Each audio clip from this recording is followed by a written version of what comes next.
Welcome, guys, to How the Frack We Got Here, a show that takes the news and events of the week and try to make sense out of it all. I'm your host, the most Will Buchanan, and on this show, we simply are all about the facts. There are plenty of news stations out there that simply want to do anything short but inform you. Here at How the Frack We Got Here, that's all we believe in. We go up to the left, we go up to the right, we go up to the middle of independence. We go after all sides because there's more than one side of a story to everything. And you need to know it all in order to actually formulate your own opinion. And that's what we try to do here at How the Frack We Got Here. Thanks for listening, and hold on. It's going to be fun. All right, guys. Today's date, December 4th, 2024, and this is How the Frack We Got Here. I'm your host, the most Will Buchanan. How the Frack We Got Here. We do take the events of the week and try to make sense out of it all. Before we get started, guys, let you know that we do pride ourselves on being a news podcast, which means that we do try to get the most reputable news from certified sources that do well and awarded in journalism. We do not do sensational news like Fox News, The Blaze, The Daily Beast. Whatever extreme left or extreme right you get your views from, we simply don't do that. We present you with the facts, nothing more. That being said, guys, we do try to watch our language on this show, but let's be honest, words do fly. At the same time, maybe things that might be shown that might induce a trigger warning for those, and also for younger viewers, discretion is advised. Aside from that, welcome. So, how do we start this? Well, there's not really a way we can start this except with the news that hit. A CEO got hit. And that's about the best way we can actually say it. With the breaking news right now, the search is on for the suspect after reviewing this security video showing the very moment United Healthcare boss Brian Thompson was shot and killed in Midtown Manhattan early this morning. Investigators also releasing new images of the shooter who they say ran off into an alley and got away on a bicycle. The whole thing unfolding just blocks from Rockefeller Center and hours before the famous tree lighting. The NYP now offering a $10,000 reward for any information leading them to the shooter. The motive for this murder currently is unknown, but based on the evidence we have so far, it does appear that the victim was specifically targeted. But at this point, we do not know why. This does not appear to be a random act of violence. Joining me from the scene of the shooting is our Morgan Norwood. So we're going to leave it right there because, again, the CEO of a major healthcare corporation has been, unalived. That also being said, it's a lot of things, the CEO, Brian Thompson, which if you have been on social media, first and foremost, yeah, he was somebody's father. He was somebody's husband. He was probably a friend to some. But to the rest of the world, this is why we say when it comes to CEOs, they're usually very affluent. They're usually financially well set. And more than likely, there's a sinister reason why nobody likes them. In this case, Mr. Thompson is not so different. The reason why? Well, because of a chart like this. What you're looking at here, guys, is the claim denial rates by insurance companies in the U.S. Kaiser Permanente has 7%. Oscar 12, but if we keep going down the list, well, we get to United Healthcare, which, by the way, United Healthcare claim denials, 32%. 32% of claims that have been submitted to United Healthcare were denied. This is also the same company that just reported an $8 billion profit this year. Again, a company in a post-pandemic world where their decisions can affect the lives of millions of its insurers, and they just netted an $8 billion profit windfall, and their CEO again has been sent off their mortal coil. Now, again, this is where some people, and I'm going to be honest, it's going to be difficult to find sympathy because, for a lot of people that look at a CEO, these CEOs basically make decisions.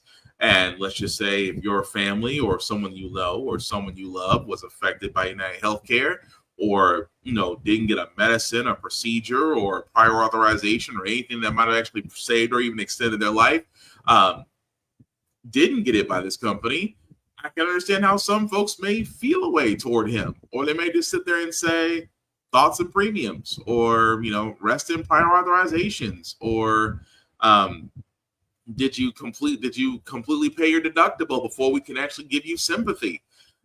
The list goes on. I mean, I'll be honest with you, as a person that probably will laugh at a funeral, some of them are pretty funny. I can't knock that.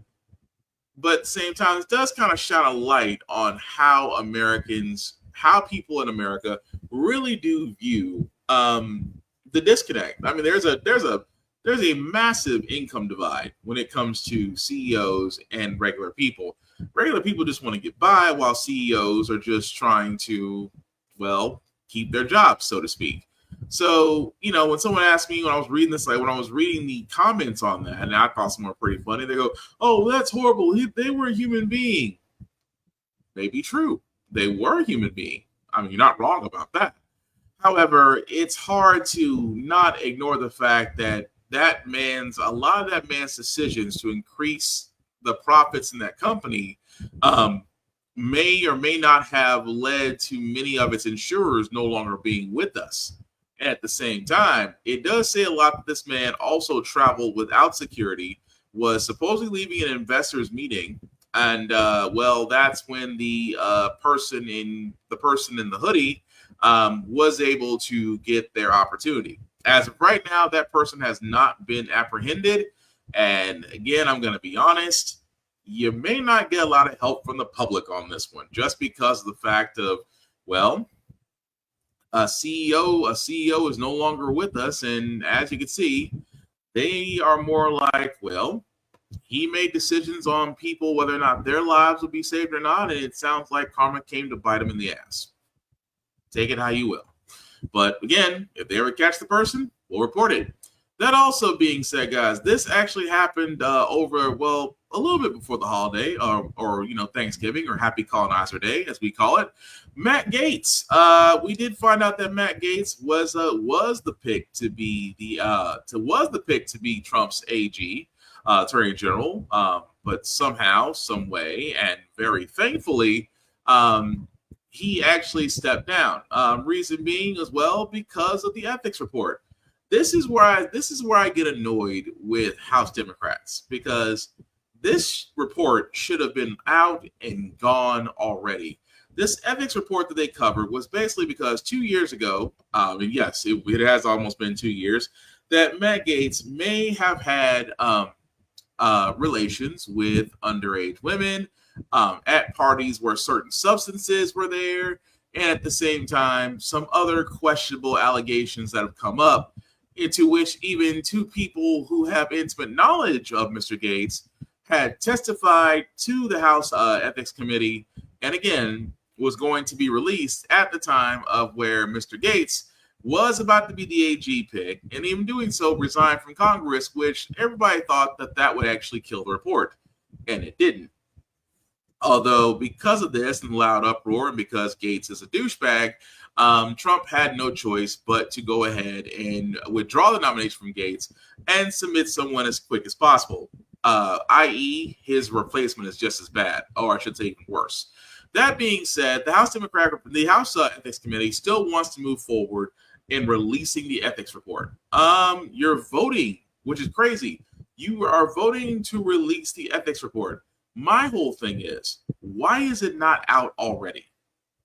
Because, again, the simple fact of the matter is, this guy has, again, everybody that Trump has picked, which you're going to see very, very soon, there seems to be a theme here, because Trump is a felon and a sexual predator. Matt Gaetz is a sexual predator. So as we're going along, guys, again, that's just one pick. Let's not forget, the one his current embattled Secretary of Defense pick, Peter Hegseth. Well, he's got a problem that he's got allegations of sexual abuse, and that is getting to the point to where, and also the fact that he doesn't believe women should serve in the military. But that also being said, it has also brought those things like that Trump himself may need to reconsider him. Why? Birds of a feather, like sexual abuse. Allegations of financial mismanagement, sexual misconduct, even alcohol abuse. And now his mother is coming to his defense in an exclusive interview. Not sure if mom can help save her son because the number of Republican senators expressing concerns now over Pete Hegseth for Secretary of Defense is also growing. I think, some of these articles are very disturbing. He, obviously has a chance to defend himself here, but, some of this stuff is going to be difficult. Well, these allegations that have come up just in the last 12 to 14 hours are a surprise to all of us. And so, yes, he does need to address those because this was not something of which we were aware. I don't know if they're true, and I want to hear his side of the story. And he's going to have to address them. So while it looks like the president-elect's choice is in serious jeopardy, Hegseth continues to double down, taking to social media all morning, saying that he won't back down and that the allegations against him are fake. His mother never saying the allegations were fake, but she did tell Fox News that her son is now a changed man. I don't want to use the words, but he doesn't misuse women. No. I mean, he's been through some difficult things. I'm not going to list them by name, but I would just say that some of those attachments or descriptions are just not true, especially anymore. And the controversial cabinet picks don't. So again, it's amazing. How do you say nothing, but yet still on Fox News find a way to still say nothing? And it is amazing to me that again he wants to basically keep fighting, as he likes to say. I'm going to keep fighting this because I know that first it was not true. Now it's taken out of context. Even Senator Rick Scott tried to come to his defense and sitting there saying, well, if all these people who are accusing him, why don't they come forward so we can actually answer questions? Well, this is the reason why sometimes CNN does the Lord's work. But these anonymous sources say these things without willing to go on your show or some show, and have you asked them all the questions? A point that you're making here, the woman who accuses Pete of raping her in 2017, although the police, so we should note, did not charge him with any crime. That woman, Pete Hegseth, paid her money and she signed a non-disclosure agreement, so she can't come on my show to talk about it. Do you think Pete should release her from the NDA so that I can ask her the questions that you want me to? Absolutely not. Think about it. Jake, absolutely how many people, not? Wait, Jake. We know how many people sign non-disclosures just to eliminate something. Not that they ever did anything wrong, and he was never charged with anything. Do you want me to ask her questions, or do you not want me to ask her questions? I'm confused. So I'm not going to suggest that somebody change a contract that they sign, but look, this is Trump's nominee. He won. A lot of people don't like the fact that he won. He won. We have to make a change as Department of Defense. We have the risk of war. The world's on fire. We've got to change how our Department of Defense is run. Yeah, no, he's going to do it. I hear you, but you started this interview and saying you don't like all these anonymous accusations, and I should be able to interview these people. I'm saying, okay, shouldn't Pete Hegseth release this woman from her non-disclosure agreement so that I can do what you suggested at the top of the interview you wanted me to do? Absolutely not. I mean, some of these things are done for a variety of reasons. But look, how am I supposed to interview her and have her not be anonymous anymore if he won't release her from the non-disclosure agreement? Well, first off, there was an investigation. He wasn't charged. All right, that's exactly what happened. The police did the investigation. He wasn't charged. He did pay her money to be quiet, though. So there was an investigation. He wasn't charged. So let's clarify some things, Rick Scott, because apparently you're as bad as backtracking as you are with keeping up with Medicare money. Number one, there hasn't been an investigation. The investigation you're referring to is based by the House Ethics Committee, and yet they're still trying to figure out whether or not they want to release it. Yes, Mr. Hegseth did actually have an NDA with said person, and at the same time, as he loved to say at the beginning of that interview, where he sat there and said, I wish the people who are making these accusations would come forward and answer these questions like on your show. To which Jake Tapper said, "Oh, wonderful. So, will Mr. Hegseth actually release said person from the NDA? I would love to have them on the show and ask them questions." Oh, maybe we should. Maybe, I mean, NDAs are there for a reason. Maybe we shouldn't mess with it. Hey, look, we need him, right? Because we need a strong person there. To really label down, to really hunker down on Trump's economy. And it is amazing how Rick Scott turned around. It was like, oh, let me backpedal as fast as humanly possible. He couldn't backpedal fast freaking enough. At the same time, guys, Rick Scott put himself in a hole. That yes, if these people are accusations, but they're under an NDA. And for all those that don't know, or may not know, when you're under an NDA, there's nothing you really can say without breach of contract. If you breach an NDA, you can be sued, and of course, they can collect damages from it. So if Mr. Hegseth has nothing to worry about, then yes, by that logic, release said people from their NDA and allow them to answer questions. But that would mean that be prepared for whatever comes out of their mouth, because apparently you don't want to sign an NDA twice. That also being said, again, that's his Secretary of Defense. Here's the crazy part out of this was that, say for instance, and of course the Trump team is already panicking because their picks are not going out the way they should, but they're panicking. Why are they panicking? Because again, this could possibly be the second nomination that has to be pulled. Well, actually the third. I'll explain the third one momentarily. But if they did pull Hegseth from Secretary of Defense, you know who potential picks could be? And this is the scary part. That's one. Florida Governor Ron DeSantis is being considered as a replacement to Hegseth for Secretary of Defense. This guy who treated Florida like his own personal backyard. This guy who sat there and single-handedly basically put in the Don't Say Gay law. This guy who single-handedly got African-American AP studies removed for saying that they may be teaching a woke culture. This is the same guy who, again, in his home state, got school libraries to remove certain books from people of color, of LGBTQ plus ethnic groups, and things of that nature. And now you want to consider this man to be the Secretary of Defense as a replacement? That's a scary effing thought. And of course, U.S. Senator Joni Ernst, which if you have never heard her speak, she's basically got the brown lips because she can't get them off Trump's ass fast enough.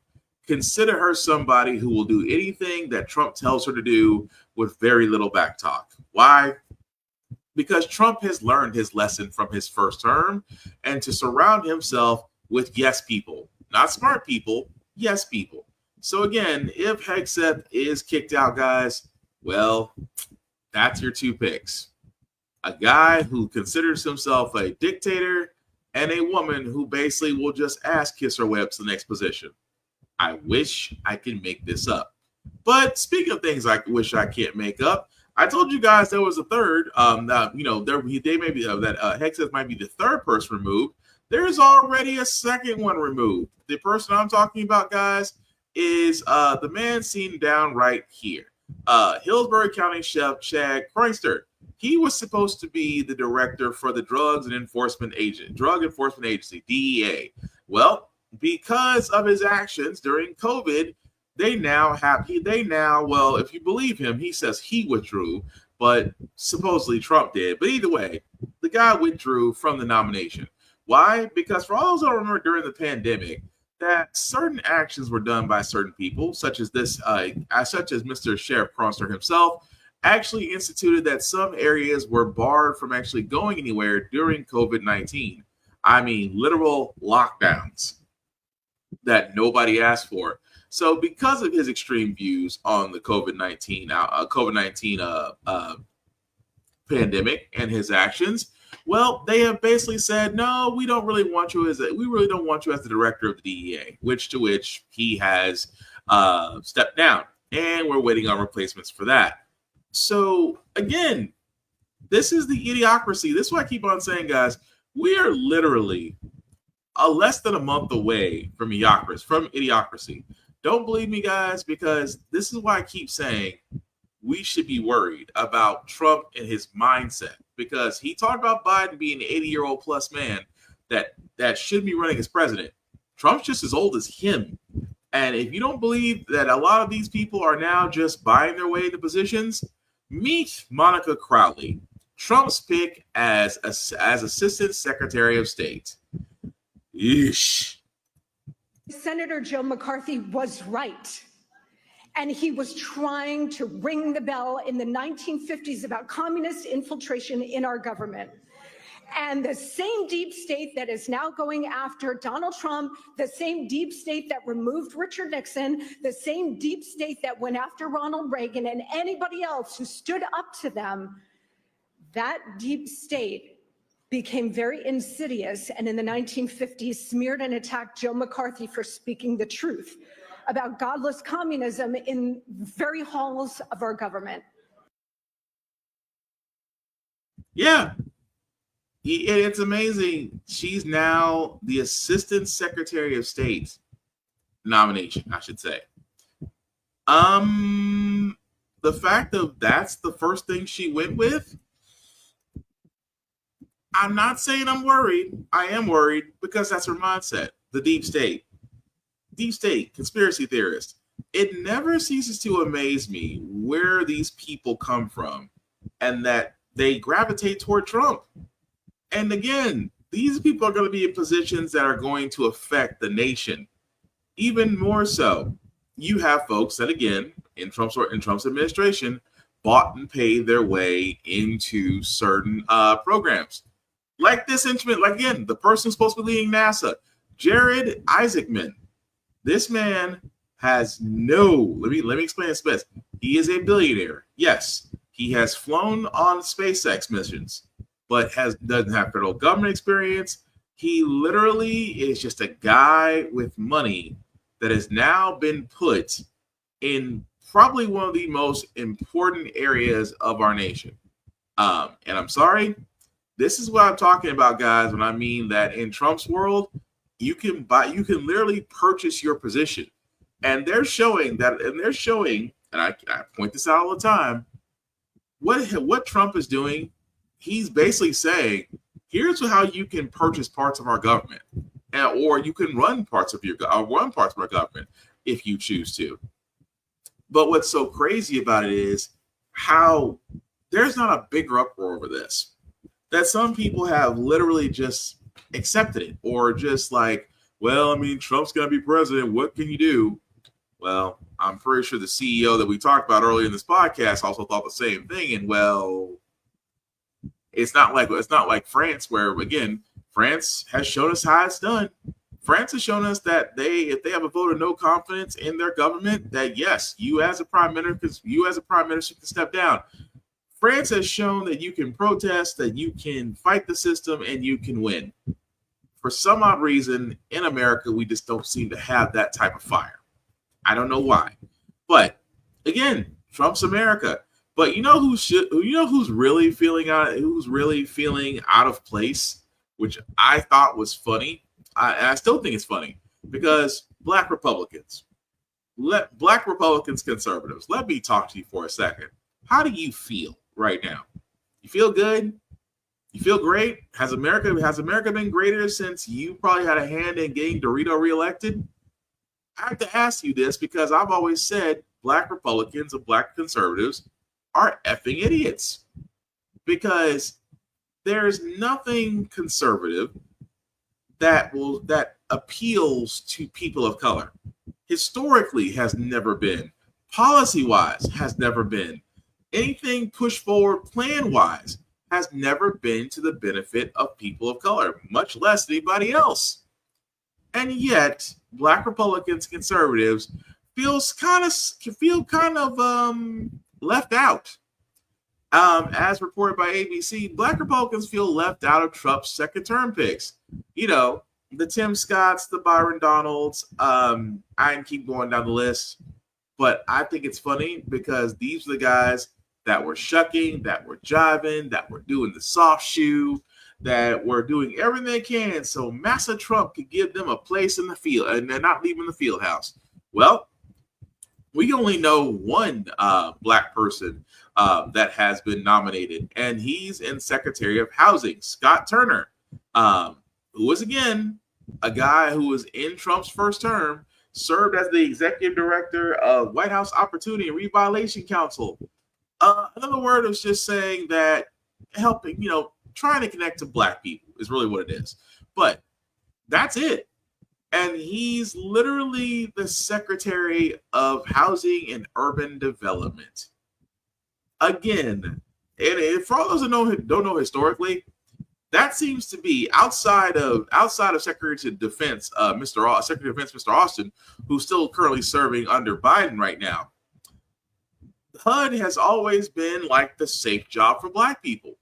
And yet, I don't know why, whenever it comes to black Republicans, they feel like as long as they it's almost like as long as they back up Trump is supposed to make America great again.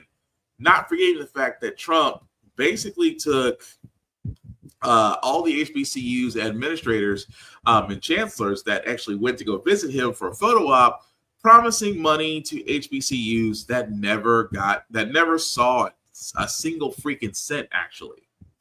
And yet now, black Republicans who are still for Trump are feeling slighted because you're only getting the HUD position. Again, you guys keep forgetting who Trump is. You keep forgetting historically, this is the same man that basically took out a five-page ad in the New York Times calling for the Central Five to be basically to be executed. You guys forget this is the same Trump, along with his father, was found guilty of not renting out to black people. This is the same Trump who has sat there and went on record and said, I don't like black people counting my money. And at the same time, this is the same Trump who basically is racist in every form. And yet black Republicans are feeling slighted. No, you're not feeling slighted. You were used for the soft shoe. And once your part is done, you're back out in the field with the rest of us. Again, what were you expecting from him? But enjoy that HUD position, because that's all you're going to get in Trump's cabinet. Speck of pepper among a whole bunch of mayo. But speaking of things that are mayo, because Republicans are mad, as usual. Republicans are always mad about something. Well, they're mad because the president, Joe Biden, has pardoned his son, Hunter. Again, marking, as you can see there, making history to be the first president to ever grant clemency to his child. Keep in mind, Hunter Biden was basically the Republicans' white whale, or I should say the white whale of the month, because Republicans that went after Benghazi, Republicans have tried to go after Obama's tan suit, Republicans have tried to go after the pullout in Afghanistan under President Joe Biden. So now all they had was Joe Biden's other son, Hunter, a man who may have had some tax dealings, gun issues, and above all else, supposedly a link to Russia via his laptop, which they swear they want to see. But basically, let's be honest, it's one big ass mess. But because President Biden offered him clemency, because again, the president has the ability to pardon anybody, Republicans are sitting there mad. Oh, well, we knew what he was going to do. He's going to step in and he's going to just basically pardon his son. Here's my thing.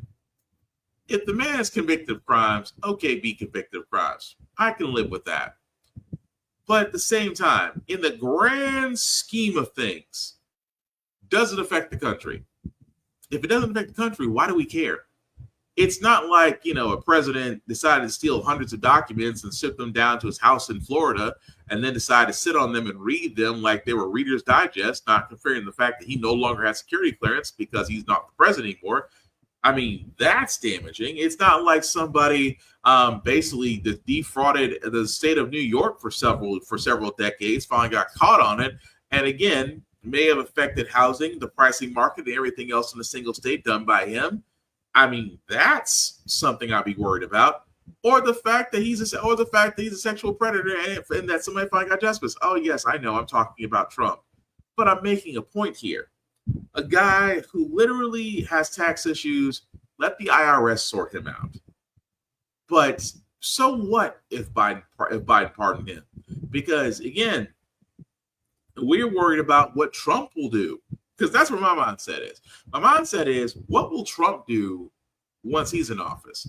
And again, they didn't waste any time with this. Trump, along with his legal team, decided to ask the judge, after learning of his pardon, to dismiss his criminal hush money case. You know, the case that he was found guilty of, the case that basically made him a felon. He wants that case thrown out because, and this is the reason that I'm going to harp on for a second.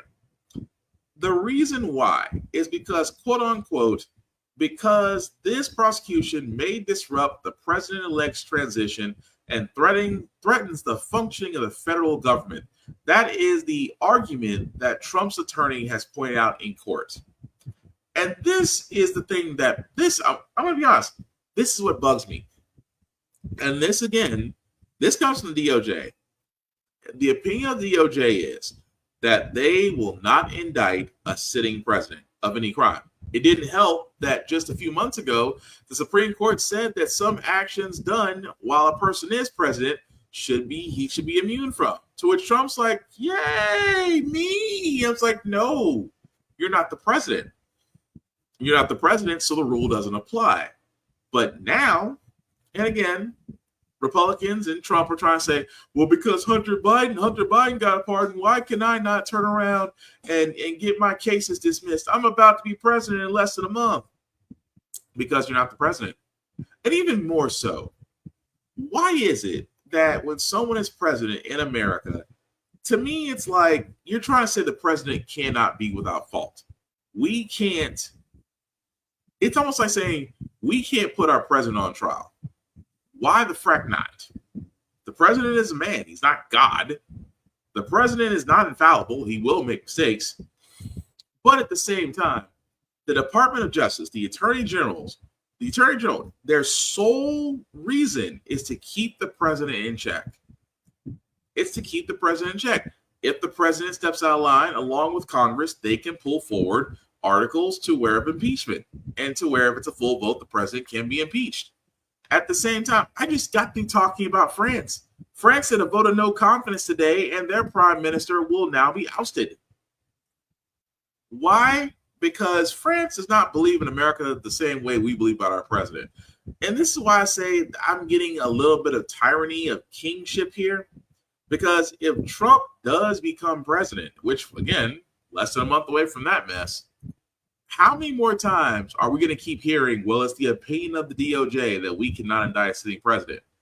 Trump's attorneys are now trying to go after every one of his cases and get them either thrown out or dismissed. Why? Because they're using that same doggone argument. And that's the problem. The problem is we are basically saying if you're president, you're infallible. If you're president, anything that you've done beforehand can be washed away. And I think that is completely and utterly wrong.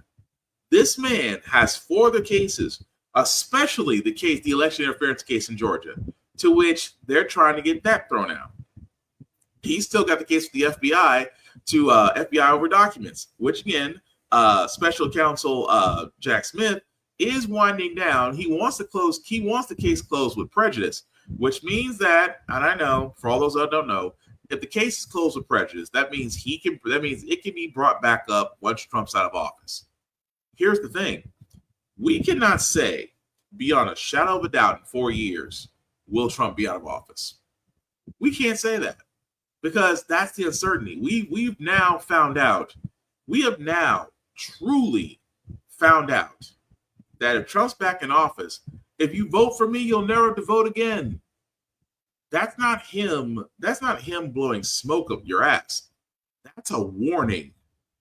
Because again, for all those that don't know, Republicans have the presidency. They have the House. They have the Senate. It is a full court sweep. Republicans for the next 4 years can push through any bill they want. Almost upended. Because as long as they stick together in the House and in the Senate, things will get passed. And Democrats are now stuck pretty much watching the sidelines. Sure, you can inform. Sure, you can go back to the ground roots and start building up coalitions and really getting people in the local and state offices and try to change things there. You should. Because the thing about it is, guys, and I've said this before about Democrats, they got out organized. Sure, if Biden knew he wasn't going to run for, I mean, you can point the finger blame game all you want to. Should Biden have dropped out if he knew he wasn't going to be running again? Sure.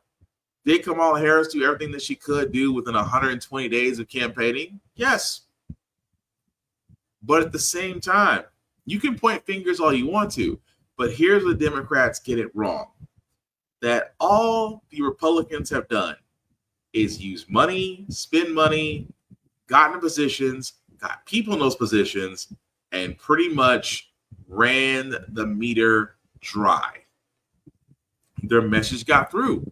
Although now some people are finding out about tariffs, and you should be worried, especially if you're in the shipping industry, especially if you're in the industries that are affected by these tariffs. Jobs could be cut. Prices will go up. Grocery prices are going to increase. Jobs involving those are going to either be cut or reduced. And I'm not even going to think about the fact of the steel market, because for all those that don't remember, Nippon Steel still is in a Nippon. I hope I'm pronouncing that right. I apologize if I'm not. Nippon Steel wants to still purchase U.S. Steel. They still have a $15 billion acquisition bid on this. Trump is going to turn around there and say, well, once I'm president, I'm going to stop the deal. Buyer beware. What Trump doesn't realize as president, being president doesn't mean you can wave a wand and stop something. If U.S. Steel accepted the bid, there's really not that much you can do. And he can try to sit there and say he can do something. He can try to say he can slap on an injunction. But Trump, again, blowing smoke up people's asses. Which, again, he also said, well, we need to bring manufacturing. That was the whole thing of tariffs. His whole tariffs was forcing manufacturing to sprout. And I don't know why, but I have to keep bringing this up, because whenever Trump says he's going to build something or do something, I'm just like, this is the same man who bankrupted a casino. A casino. Literally a business is foolproof, designed to bring in money, and he bankrupted it. He bankrupted Trump Airlines. He bankrupted Trump Steaks, Trump Vodka, Trump University. Should I keep going? Every business Trump has had, he has basically ran into the ground. And America's next. So, again, this is why I'm sitting here saying, guys, we are literally less than a month away from idiocracy. Because Trump with a full conservative government has never been good. But for all those that decided they want to vote for Trump, you effed up. You basically, your FO part is definitely coming up once he's signed in. Because they're not just attacking the economy, they're attacking education. Why? Because some people believe that religion should be in schools, especially if you're the Oklahoma superintendent right now, who's going to say something that's going to be, well, kind of funny when it comes to Bible and historical accuracies. Number of states tonight, schools facing a particularly tricky test. How far can you take religion into the classroom? We want our kids to understand American exceptionalism, what made America great. Oklahoma State Superintendent Ryan Walters says schools need to go further.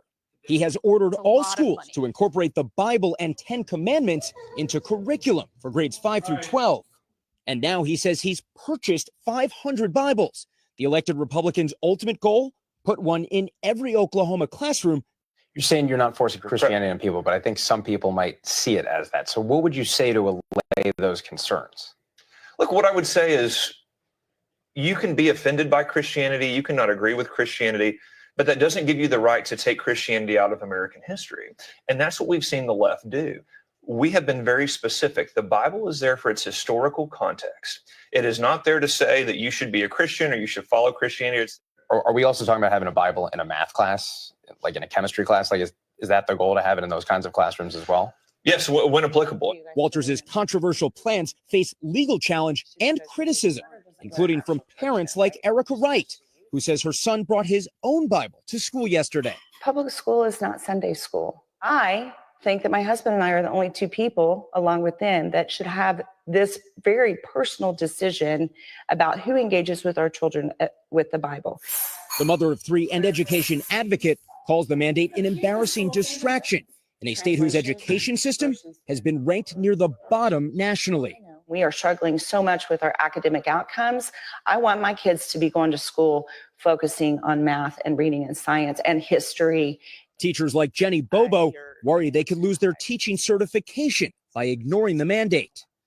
So if I chose to utilize the Bible in my classroom, I would on purpose be hurting students, and I refuse to do that. Oklahoma is not the only state caught up in this debate.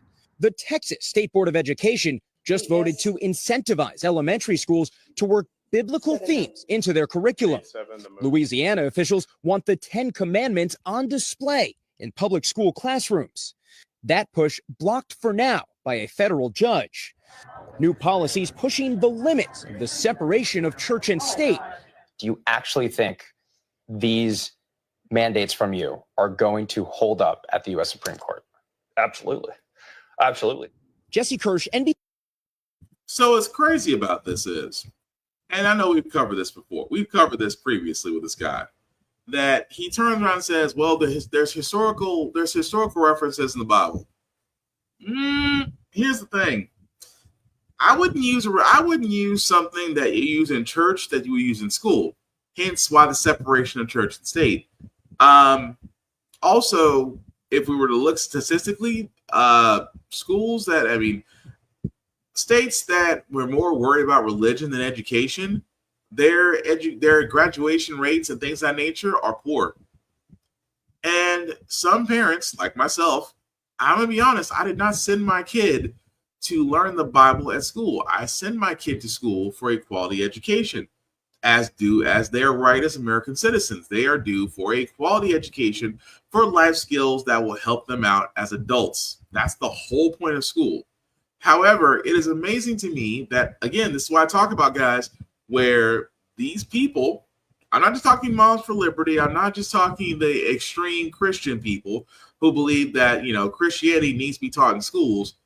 What they've done is the groundwork. What I mean by that is they ran, they got elected, and you got people in positions that will affect others or force religion upon them.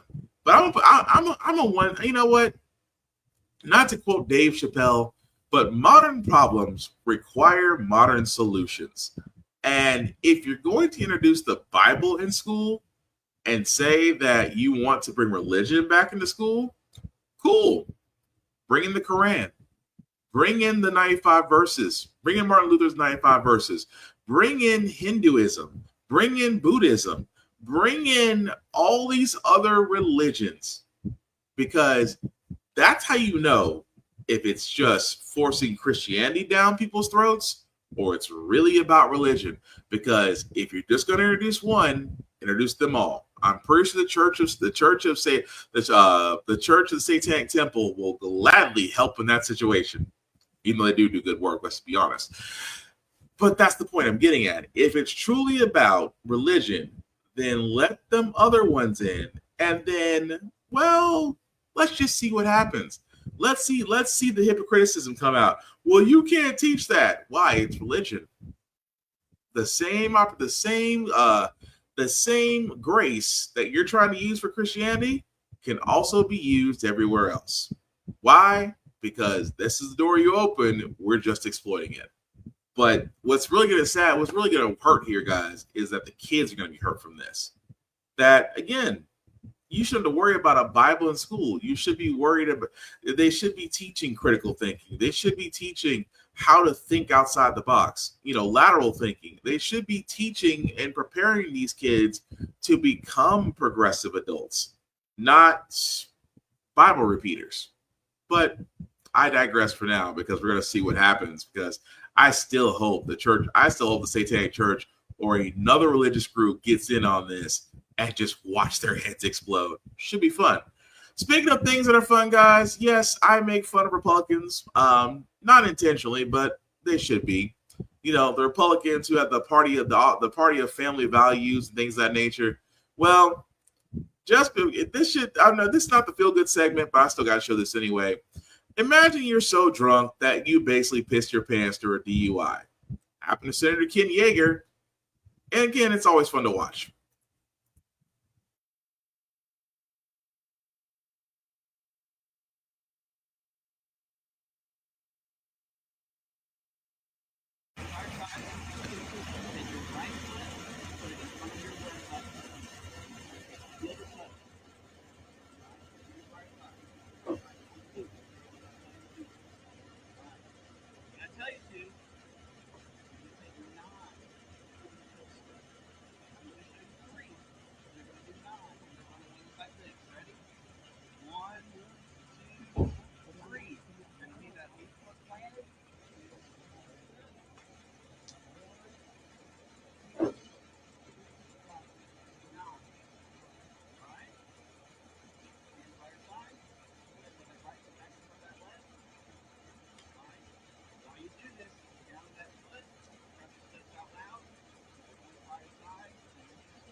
And I was going to leave it right there just because that basically is the funniest DUI field sobriety test I've ever seen, where it is beyond obvious. Well, it's beyond obvious for two things.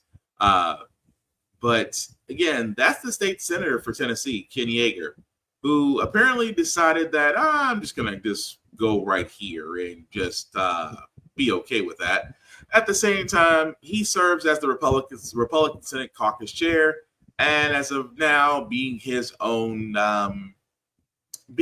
receptacle. I'll leave it at that. But again, it's not a feel good segment, but I still got to point that out because, well, still funny to me. But speaking of feel good segment, let's get to it, guys. Because usually, how the Frack got here, we usually cover a lot of things that are doom and gloom. Sometimes make you faith in humanity. But hey, it's Wednesday. Tomorrow is Friday, which is Thursday. We want to leave you guys out some good vibrations. So, post colonizer / Thanksgiving, we do got a nice story about a man who basically stepped in to help someone in need. And now another friendship has happened on Colonizer Day. And a GMA update on a really sweet story here. It was a special Thanksgiving for mail carrier Jalen Lockhart accepting an invitation in Aurora, Illinois to attend a feast hosted by the Miller family. Now, it's been a whirlwind couple of weeks for the duo who gained national attention. Earlier this month, Jalen spotted guy take a tumble while walking his dog and then alerted his family. Take a look. Hello, post office. Is there an older gentleman out that lives here? Yes. He fell down the road there. It's kind of a bad thing this is how I got to know Jalen, but in a good sense, it's a good thing.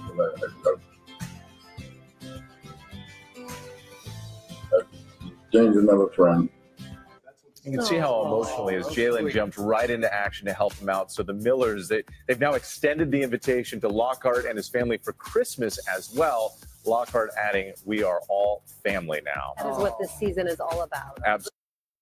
I mean, you don't be all family now. That man is saved from rough and tumble. But again, it's still good news. You know, a guy, you know, he should be honored for, you know, doing the right thing. And if it leads to a Thanksgiving colonizer day, then cool. Happened with the other couple, and that man and that woman are still, again, great friendship. So plus we need something. We need some good news. Shabuzi, we need to come out with some good news. But that being said, guys, that's going to do it for this podcast. Do thank you for watching, for liking, for letting people know this is live. I certainly appreciate that. Shameless plugging as usual, guys. Please check out BlurStation.com. I cannot stress enough about this, guys, that we always want our own platform, our own table to where our viewership, our content, most importantly, our dollars can go to us. Tubi is great, but Tubi is also owned by the same people that own Fox, and Tubi is now worth well over $100 million, and that's due to our viewership. Those dollars should go back to us, and that's where Blur Station comes into effect. BlurStation.com is where you can go to. Also, if you want to join now, the Join Now button, select Blur's Eye View Offending Membership. Select myself there, Black Spartan. I would certainly appreciate that. It's $10.99 a month to view Blur Station. $10.99 a month. You cannot beat that with a stick. After 36 months, guys, you do have the ability to own a piece of Blur Station.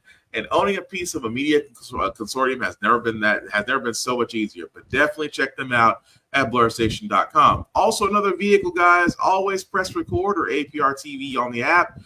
Why? Because you can see shows like mine there. And again, another vehicle that is for us and by us to where our content, most importantly, our dollars go to. So definitely check them out. Always pressrecordtv.com or the APR TV on the Roku app as well. But again, guys, support your own, support the content, support the viewership, because again, we cannot do this without you. And finally, guys, runforoffice.org. You guys have heard me say this a lot during the podcast.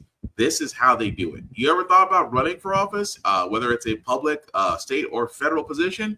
Well, you can actually do that through here. They can actually help you as far as what you need to do to be registered in your state, how to run for it, and again, be a part of the solution and being a public servant. But definitely check out runforoffice.org if you feel so inclined to step off the sidelines and join in being a public servant or working in public office.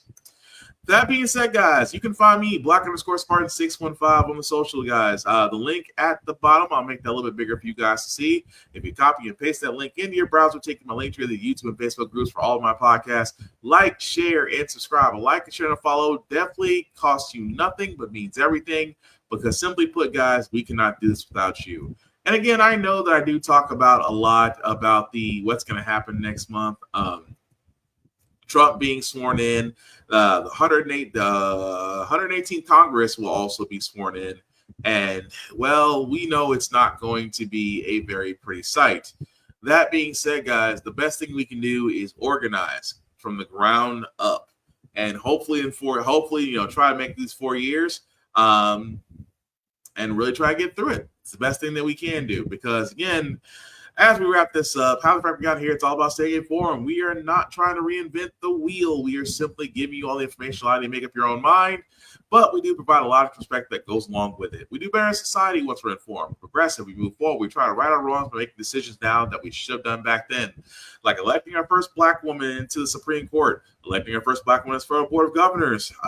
Maybe one day, one freaking day, we can elect a Black woman as the first Madam President. It would be freaking nice. We don't learn from history. We are doomed to repeat it. That's what we keep asking ourselves. Why does everything go about our paycheck? Why are we electing the same, different politicians, but still the same old game in Congress? And most importantly, the Frack We Got Here. Thank you all for watching, guys. Please take care of yourselves. And I promise we'll get through this. Peace.